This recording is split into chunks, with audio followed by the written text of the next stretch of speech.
Oh, what is it, skis, everybody? Welcome back to another episode of the GXWrestleCast. We're on episode 199 of my wrestling recap show, where once a week I go through all the major WWE and AEW shows, give you the recap, give you the review, let you know what's going on storyline-wise, and at the end of the show, I give out my 3 stars of the week, awarding my 3 favorite matches that I witnessed with my eyeballs. And when we got PLEs up the wazoo, I'll be doing separate pay-per-view PLE reviews, and that's what we're doing right now. We got NXT's Stand and Deliver. I guess that's basically NXT's WrestleMania. You know, it happens on WrestleMania weekend, but I don't know what NXT's official big pay-per-view is, but I guess it's this one. So we got Stand and Deliver in the T-Mobile Arena in Las Vegas. So this is great. NXT doesn't usually get to have the full arenas, the full big size arenas. Like, this is where the Las Vegas Golden Knights play, and I think that's all that plays there. But anyway, they're generally, in a smaller venue, so I love when I get to see my NXT superstars in front of a lot of fans. Now, they didn't have exact numbers, and it didn't look like it was a complete sellout, but you got to imagine there's at least 12,000 plus in there, so let's get into it. We're opening up the show with the North American Championship match. It is Ricky Saints defending against Ethan Page. And I love the setup to this match. 2 former AEW guys that left AEW, where it was very much so the other way around, where everyone was leaving WWE, going to AEW, and that's so amazing. And now the turntables, if you will, the tables have turned, and now guys are starting to jump ship from AEW, going to WWE. We've seen Penta, we've seen the other guy that's Rey Fenix, and now we got Ethan Page and Ricky Saints. So, and now they're going up against each other. They have been, they haven't said AEW. They're not going to say that. They'll say, oh, you work for that other wrestling company or whatever. But I love the fact that these guys both came from AEW and have immediately locked horns, and let's get into this matchup. Ethan with the power slam onto the apron. That is a nasty looking bump right there for Ricky. Ricky with the springboard dive, he misses and crashes knee first onto the announce table, and that looked very, very painful. Like, he crashed all his weight on that knee. Now, he does have a knee pad on, but still, man, that friggin' hurts. That's got the height.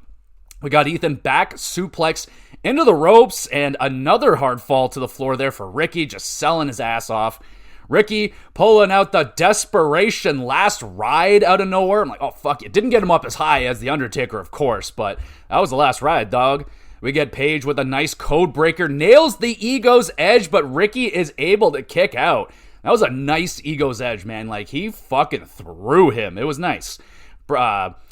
Ricky with a spear hits the Rochambeau, pins, and retains. Oh, yeah. Really good opening matchup right there. Ricky selling his soul out there, man. Great performance from Ricky. Ethan, also strong performance. I like the chemistry between these two. It was good back and forth action. Ethan a little more dominating. And again, I just, Ricky Saints, Ricky Starks, and Danny Garcia get a lot of comparisons. And they do work similar. Like, Ricky tends to get beaten up more, but he just does it better, man. I get drawn into Ricky. He's just better at it, man, and he can come back and rally and get a big win. And it's just something in Danny Garcia's game that is missing there. Like, he can work, he can sell. It's just he doesn't draw me in the way that Ricky Saints does. Freaking really good match to start the show. 7.5 out. Now we go to the match that arguably should have started the show. For NXT Tag Team Championship match, it is Fraxium, Nathan Frazier, and Axiom. Can we get that more often, where guys just combine their names together and boom, you got your tag team name? Frazier and Axiom, boom, Fraxium. Awesome. They do need to work on their entrance theme, though, because that's the part I really don't like, when they're just like, all right, here's 10 seconds of Nathan's music, and then boom, here's Axiom's music. So, I don't know, just use one of them, man. Just use Axiom's music. Anyway, they are defending against one of my faves, Hank and Tank. Fraxium with the speedy tag team combos, just dominating Hank and Tank early. Axiom makes fun of Hank's tummy, It's a bad move, bro. Hank gets fired up. He hits like a modified F5 where like normally the legs get swung out first, but Hank did it with like the torso coming out first. So I like that. Tank white hot tag hits a really cool fisherman slam. Axiom Rana sends Hank into Tank. I think that was off the apron, like freaking awesome. Thumbs up. Hank with the Bubba Bomb forcing Axiom to save Nathan. Hank with the big dive misses, and he takes a freaking header into the announce table. Amazing bump right there. On the replay, he actually took that very, very well. Like, he made it look like he just smashed his face, but he landed on that table very nicely. Thumbs up. Great stuff. Fraxium with the super high-low. Tank is able to kick out. Fraxium Spanish Fly Phoenix Splash combo, but Hank rising up from the table to make the save. The crowd is going crazy at this point. Thumbs up. Hank and Tank belly squish and the pendulum power slam pins. And no! NXT Tag Team Champions. It's Hank and Tank, baby. Oh my goodness. Crowd is going freaking nuts right now. They were so invested in Hank and Tank. What a banger of a matchup. This should have started the show, man. Like, crowd was so invested. Nothing against the opening matchup. That was really good too. But this one just screams energy. And it did, man. There was so much energy in here. Crowd fucking eating it up. So good.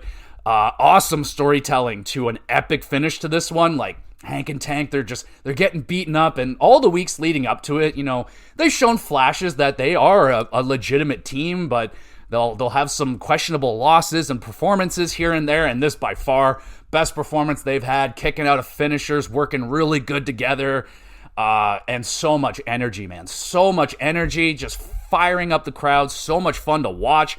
8 out of 10. Congratulations to Hank and Tank. Excited to see where they go from here, man. Now they got the belt. And also what's going to happen with Fraxium, because they have been fractured for their whole entire run, basically. And I will say that probably one of the best tag team runs I've seen in a while, man. That was an amazing run as champions. Every match they had was sensational. Both of those, honestly, I think both of them will do great in singles action.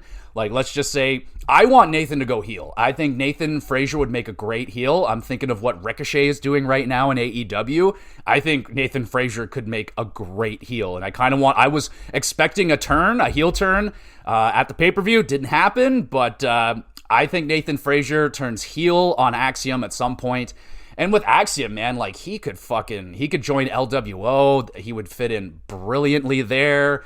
It might be a little bit too many guys in that group now, but regardless, I think Axiom and Frazier have the capabilities to be awesome single stars. They can have sensational matches with anybody. So yeah, I think they could get into a feud with each other, and then that could kind of just launch them off into a singles situation. But hell of a fucking run for Fraxium. Awesome.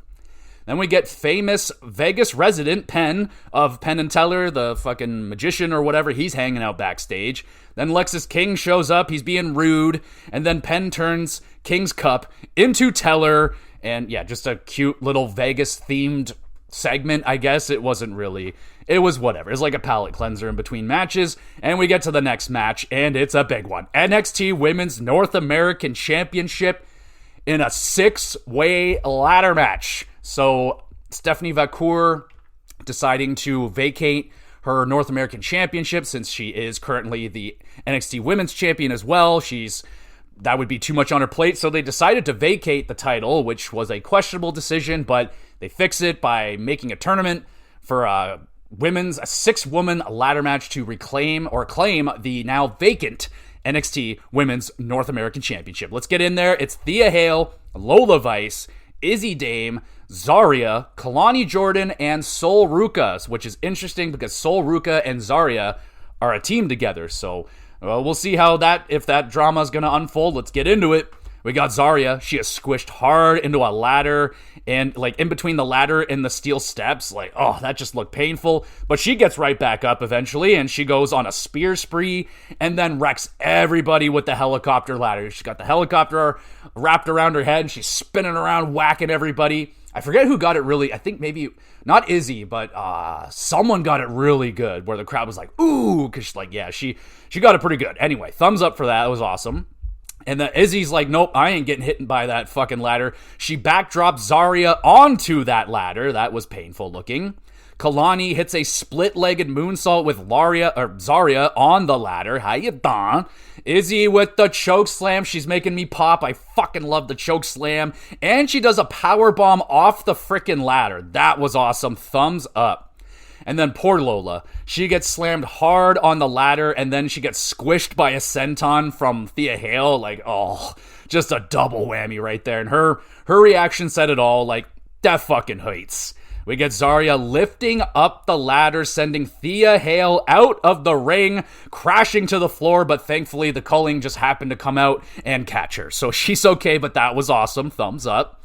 Zarya gets choked out by Lola on the ladder, and like they were setting it up, like they're on the ladder, and they had the ladder set up underneath them, and it looked like they were just going to do a big fall back and crash, but Zarya ends up stepping down the ladder, and then they do this light little fall, and it just didn't go over very good there, but then Lonnie splashes onto Lola, and Kalani hit that ladder hard, man. Like, she definitely got the worst of that bump right there, but fucking cool. Zarya throws Lonnie out of the ring onto the culling. They're just out there catching people at this point. Friends Ruka and Zarya are forced to battle it out on the top, and like a little bit of emotion up there. Ruka's like almost in tears, but they start throwing bombs at each other, and it's Zarya taking the big fall off of the ladder, just the flat back, like 10, 12 feet up there. That's gotta hurt. Ruka starts snatching souls and nails a unbelievable soul snatcher off of the ladder, hitting on Izzy there. That was amazing. Like that front flip, dude. Crowd was going nuts for that. That was amazing. Thumbs up. Ruka climbs the ladder, crowd going nuts, and new Women's North American Champion. It is Sol Ruka. Oh, I love ladder matches, man. They're so freaking awesome. And congratulations to Sol Ruka. She has been on my radar since I first saw her. I was immediately just blown away by how athletic she was and impressive in the ring. And then the Soul Snatcher. One of the coolest finishers out there right now, if not the coolest. It is so good, and man, it's Sol Ruka time now. Like, I've seen her have tons of breakout matches, but this is the breakout match for Sol Ruka. She now has singles gold. She proved herself against a stacked lineup of women in this matchup where I had a hard time choosing a winner for this one. I chose Lola Vice to win this one, honestly. I think, I was looking at the group here. I'm like, Lola's been doing a lot of good work, and she hasn't really been rewarded yet. So I thought maybe they'd give her a championship. But, Sol Ruka, right there with her in terms of great work, matches in the ring. She's been a great tag team with Zarya, and dude, so yeah, Sol Ruka, coming out party right here. She is going to be something big for the WWE. If she's not, she's already big. I don't care. Great performances all around, man. I thought everybody had time to shine, looked really good. Izzy Dame had some great spots where, like, coming in, I was like, oh, Izzy Dame in here? Like, I don't know about that one, but no, she shut me up. She was really good. Tons of big spots in this matchup. Big falls on the ladder. 9 out of 10. That was awesome. We get Gigi Dolan and Tatum Paxley. They want a shot at the tag titles on the pre-show, so they will take their shot Tuesday against whoever wins the match between Liv and whoever they're going up against. So pretty cool.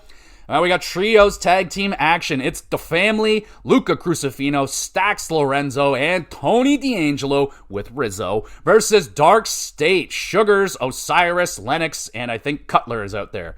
The brawl begins before the bell. Dark State with the early advantage. The family hit a shatter machine, and then the match begins officially. Luca slammed hard into the ring frame. How you doing? He's taking a lot of nasty bumps, and he is like taped up hardcore, man. Like, why is this guy taking all the bumps when he's like hurt? Anyway, Luca getting slammed. Stax hurls himself onto Sugars, and then Osiris just hums Luca over the barricade, and that looked like a nasty crash, man. Like, he just flung a bitch. Nasty fall for Luca. Thumbs up for that. Looked like a car crash. Dawn looking disinterested / like shocked, watching the family getting absolutely dominated. Like, he doesn't have his hand out for the tag. He looks on a different planet. And then Dawn comes to life with an avalanche suplex. He suplexes Dark State onto each other. Dawn hit with a jackhammer and the triple power bomb, but the family is there to make the save. Rizzo with a big dive wipes out Cutler. That was an awesome dive. Big air, big thumbs up. Dawn and Stacks argue over crowbars if they should or shouldn't use them. Dawn says, "We ain't doing that, bro." Stacks almost hits Tony, but hits Sugars instead. Like, he goes to crack Sugars. Sugars moves, and then he's about to hit Tony, but he stops. So we're like, oh, and then he hits Sugars. We're like, oh, okay, everything's all good. Tony then shows Stacks his back, giving Stacks a chance to hit him, and Stacks doesn't do it. He gives the crowbar back to the referee, and then he sends Tony to Dick Kick City. Oh, it happened. It happened. Stacks betrays the family. Dark State with the power bomb to Tony, and they grab the win. Damn. All right, that betrayal, it's finally happened. How could you, Sticks? How could you? I mean, it was inevitable. They've been setting this up for weeks and weeks and weeks. Solid match in the ring. Not really anything crazy going on there, but it was a really good story that nailed the Stacks turn. Like, just when you thought it wasn't gonna happen, you're like, oh, okay, we're all good. Then wham, they do it. I was like, oh, well done. Dark State looking threatening, just beating the shit out of the well, mostly Luca. Luca got beaten up bad, bro. Good job from Luca, and yeah, pretty enjoyable. 6.5 out of 10.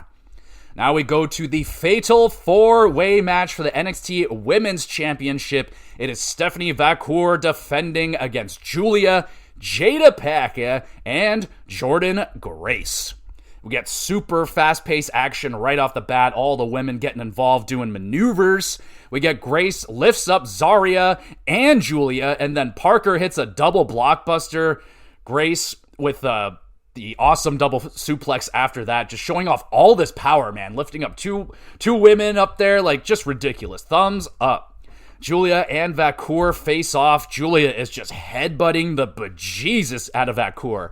But man, I love those images, like the stare downs between Vacour and Julia. They are badass, man. And Julia's looking like, I'm gonna rip your fucking face off and rip your heart out and show it to you. And Vacour's just got that very confident grin on her face. It's just a great face off. Julia counters Steph's knee slams into a stomp, upsetting the crowd. Parker with the triple stacked up butt bomb. She got all three women in the corner, hits the thing. Oh, that's great. Thumbs up. 3 different submissions are locked in at once. The referee doesn't know what the heck to do. Parker breaks out, slamming Julia onto Grace. Steph giving out devil's kisses. That's the knee face slamming thing that she does that everybody loves. Everyone in the crowd and Booker T is loving it. He's like, bleh, bleh. Booker T, bro, like, not gonna lie, he's the worst commentator I've ever seen, period. He is awful, just dreadful, but sometimes he does make me laugh. But jeez, man, he is bad. Vacour with the spiral tap, breaks up Parker's pin, hits the SVB to Jada, pins, and Vacour retains. A really good fast-paced matchup right there. Might have been too many cooks in the kitchen. I think the real match is Julia versus Vacour. Like, just one-on-one, I don't think you really need all that extra hoopla right there. Not that Grace and Parker didn't add to the match. I did like what they brought. You know, Grace with the power and Parker with her, I don't know, brawling, her grit, if you will. But, man, there is magic between Julia and Vacour. I want that showdown between them, 1v1, and just go off, man. Do like Iron Man. Do a whole bunch of shit. You can do a lot with these two women. That seems to be the plan, is just have a big epic battle between these two women, and so far so good. Really good matchup right there.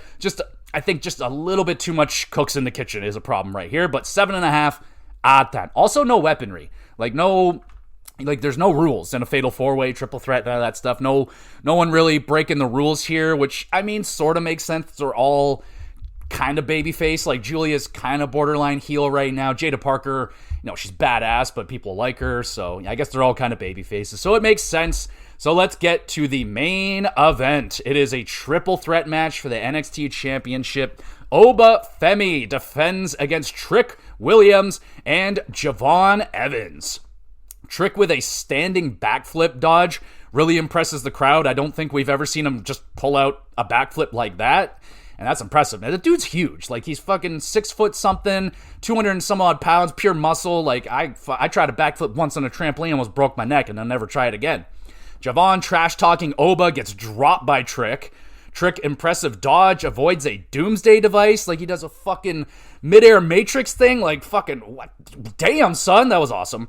Javon springboard crashes into Trick, who leaped off of Oba's back. Like, it was kind of a goofy setup. Like, Oba obviously sitting there waiting for someone to jump off of him, but it was fucking cool, man. Thumbs up.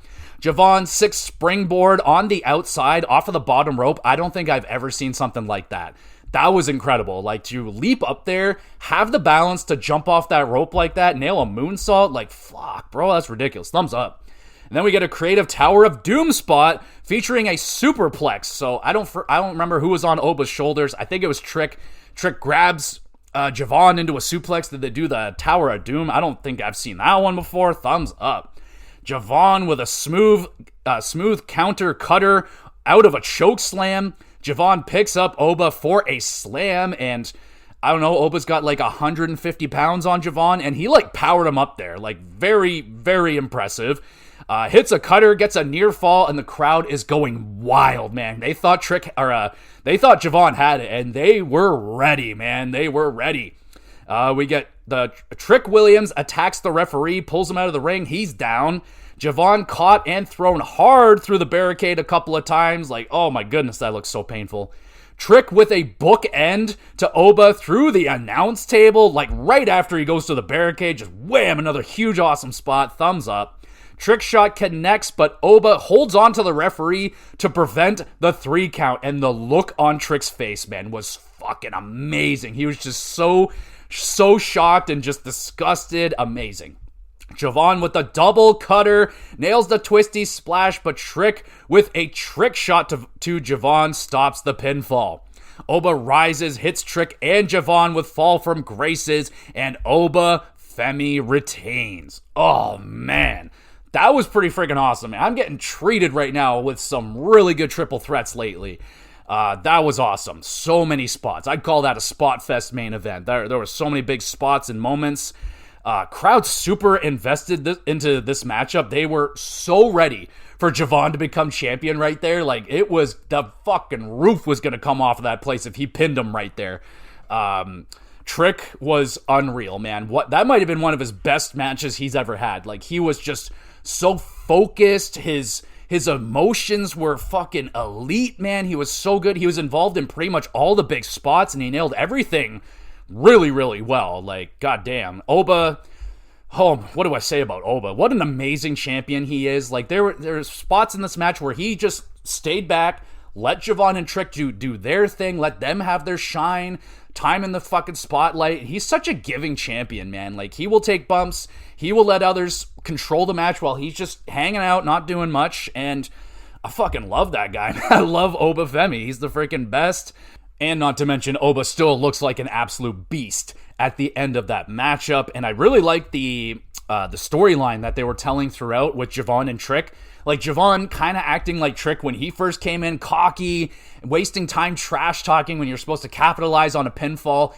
And Trick would, like, capitalize on Javon's mistakes. When he's trash talking Javon's trash talking Oba, Trick came in and fucking capitalized on that shit. So I really enjoyed that. That's a storyline they've been kind of playing with. And now my wife and I talking about, like, what's next for Trick? And I was like, honestly, I don't know if I could see him going up to the main roster until I was like, okay, so Trick just recently got compared to Carmelo. He actually just got called the new Carmelo Hayes of NXT. So now I'm thinking, fuck, what if they call up Trick, hook him up with Melo, and then you have Trick and Melo turn on Miz, because Miz is working with Melo. Then you get Trick and Melo back together, and Trick's all like, yo, man, you were right. Like, I was wasting my time with the fans or whatever. Just turn him fucking heel and have Melo and Trick running amok as a tag team or something on Raw or SmackDown, whatever the heck. I think that could work out for Trick, because what's left for him to do in NXT? He's 2-time champion. He's won all the belts. He's had numerous feuds. He's made it. He's been the guy, and now he seems like he's done. So I'm wondering if we're going to see him make the move upwards soon here. Anyway, I love this match. I thought it was fucking awesome. 9 out of 10. And that's the end of the show. I thought it was an awesome final PLE for NXT to cap off their year. So many great matches on only a 6-card match, or a 6-card card? Is that what a 6-match card? Yeah, that's what you would call it. And it was like a 3-hour show. So, like, yeah, there was a lot of fluff. There was a lot of, video packages for WrestleMania feuds. There were some packages for the feuds on NXT. They had some segments in between there and stuff like that. Commercials, of course. But yeah, you definitely could have squeezed on a match, maybe at least one more match. You might be pushing it with 2 more, but I think you could have easily put 7 to 8 matches on a 3-hour card and been okay. Hank and Tank. Holy jumping. They didn't steal the show, but they definitely stole our hearts. Holy. I love this tag team. They're the people's tag team right now, man. Like they got, Hank's got a belly like me. Like he's got flab on his belly, and I love that about them. They're just like the everyman tag team. The ladder match was freaking awesome as expected. A huge breakout win for Ruka, she is definitely going to be a WWE Women's Champion at some point. Trios match was okay, but I did like the story. So like, even though that match was whatever, it still paid off with a pretty good story. And we should get setting up a feud between Stax and Tony D. The family's going to implode whilst they made Dark State look dangerous. So like, really well done. Oba remains the true ruler of NXT. Javon, future's so bright for this kid, man. He's 20 years old, and like, what were you doing at 20? So there you go. Awesome, energetic crowd. I will say, like, I'm not going to say I was underwhelmed with the women's Fatal 4-Way. I just would have preferred it to be one-on-one. I wanted it to be, and we'll get that. It's definitely going to happen. Vakur versus Julia one-on-one. It's going to happen. I liked what Grace brought to the match. I liked what Parker brought to the match. I just think it overshadowed what is the true money match, is Julia and Vakur. That's what I want to see, but it was still really good. There wasn't not a single dud on this card. It was a great show. 8.5 out of 10, definitely in contention for pay-per-view of the year. And saying that, make sure, I think next week is when I'm going to do my wrestling award show, throwing tons of awards. Best tag team, best finisher, best entrance, best debut, best male wrestler, female wrestler, all the awards, best matches, all that shit. So we'll do that next week. And so keep your eye out for that one. In terms of what else we got going on with the podcast, the GamerCast just dropped the sequel episode to my favorite indies. So we're talking indie video games. I'm talking the new hotness on Blueprints. I've been playing that game. So if you want to try and figure out what that game is, go check out that episode, man. And I'm recommending tons of indie games on that episode. So if you're looking for some indie game action, go check out that episode, please and thank you. That would be awesome. The NHL playoffs have fucking begun. I watched the games last night, dude. The first game was really good. The second game was a bit of a blowout, but good start, man. And today's the main course for me. It's the Leafs. It's the Ottawa Senators. First time they battled since I was a very young man, and I am so excited for that. So we'll be breaking down the NHL playoffs, and I'll be breaking down the Western matchups. I did the Eastern matchups last week. We'll do the Western this week. So be on the lookout for that. And the next Gamer... I don't know what I'm doing in the next GamerCast yet. Probably another list, because I don't have any game reviews going right now, so it'll probably be another list. And, of course, WrestleMania has been going on. I'm watching it right now. I'll do a WrestleMania Night 1, Night 2 pay-per-view episode. We'll get those all done. Night 2 is tonight. We got Cody Rhodes, John Cena, baby, so that's going to be crazy. And I'll get those pay-per-view out, those reviews out as soon as I can. And I upload all these episodes to the YouTube channel, Gamer GX Videos. If you didn't know, go check out that channel. The link is in the description. Go subscribe, follow along, all that great stuff. Great play. If you want to drop a comment on one of those YouTube episodes, you want a question answered live on the podcast, anything about wrestling, hockey, or video games, send in a question on YouTube. You can drop comments on Spotify as well now, so you can do that. I have Twitter. I have been posting more on Twitter, let you know when the episodes are out. And yeah, if you want send in suggestions as well, and also let me know what y'all are playing and all that shit. I'll shout you out on the show. It'd be great. What else we got? Twitter, I said that. YouTube did that. All right, yeah, I think we're good here. So thank you, everybody, so much for listening. You're the best. You want to be even more the best, though, make sure you're reviewing the podcast wherever you're listening to it. Nice honest review. Just give me an honest review. It's okay if you don't want to give me 5 stars. I got to earn it, baby, but let me know how I can earn it, if you will. So there you go. And yeah, there we go, everyone. Thank you one more time. We'll be back again soon with some GX Plus Cast.